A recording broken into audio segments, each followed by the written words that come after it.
Hello everybody. Hey, this is Perry.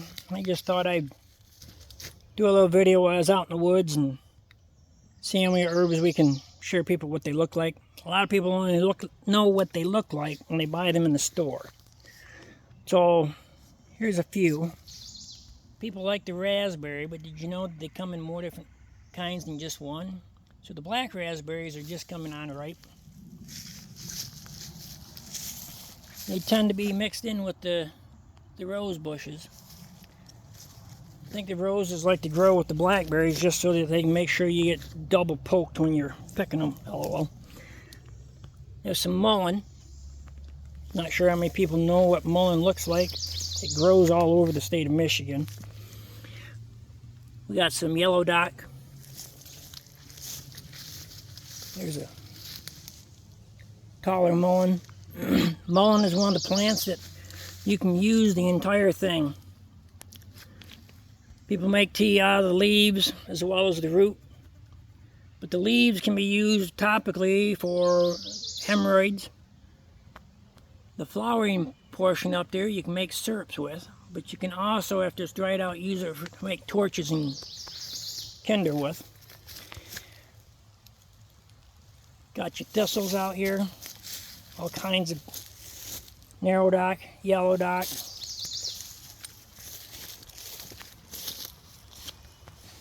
For those that don't know what you do with docks, whether it's burdock, yellow dock, narrow dock, they're all going to be good for your gallbladder, your liver, digestive tract in general. A lot of them actually use them for urinary tract stuff as well. Then when you get in the other urinary tract, your stinging nettle is really good for staying hydrated. So this time of year, it doesn't hurt to pick a few leaves and put it in your water bottle. Just be careful of the histamine prick.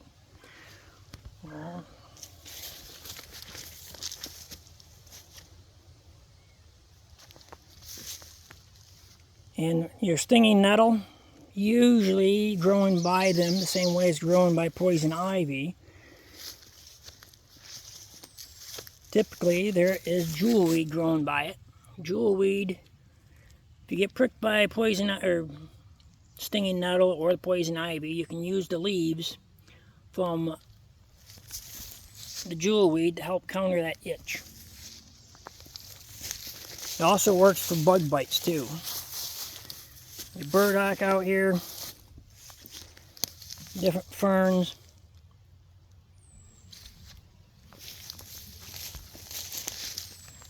A lot of the docks are going to seed already. If you're foraging, you can harvest the roots and cook them like you would potato. Your burdock and dandelion roots can be cooked and ate like vegetables.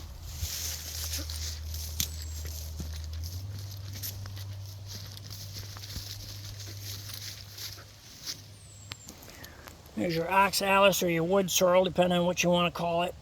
And that's like a pot herb. There's people that they'll just eat them in a salad.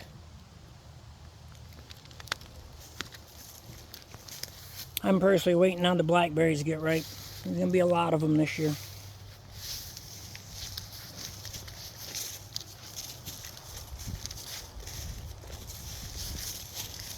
For medicinal purposes, you want to wait until fall to harvest roots of most things, because a lot of the nutrients is in the aerial portions.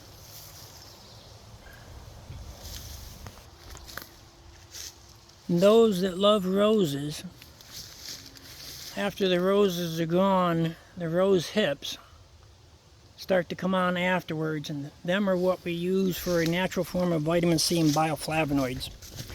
There's a lot of people that try and take vitamin C by itself, but without the bioflavonoids, you're not going to absorb them properly. So it's better to get it in a food source versus a capsule, because you're going to absorb it better. And in areas where the jewelweed just grows in large abundance, even if you can't see the poison ivy or the poison oak, I always say be careful because it's usually around. So if you're a person that likes to use a lot of herbs, I suggest getting yourself a good herbal handbook so you can identify some of them when you're in the woods. Maybe take a few herb walks. That way you can see what they look like in nature and forage them if you need to or choose to. This rose bush is going to have a lot of hips on it before long, which typically in our climate they get the ripest just about deer hunting season, end of October, getting into November. So if you can, when the weather's nice, go out and enjoy it. So what if it's a little warm? Makes it for a nice hot walk. Alright everybody, have a great day.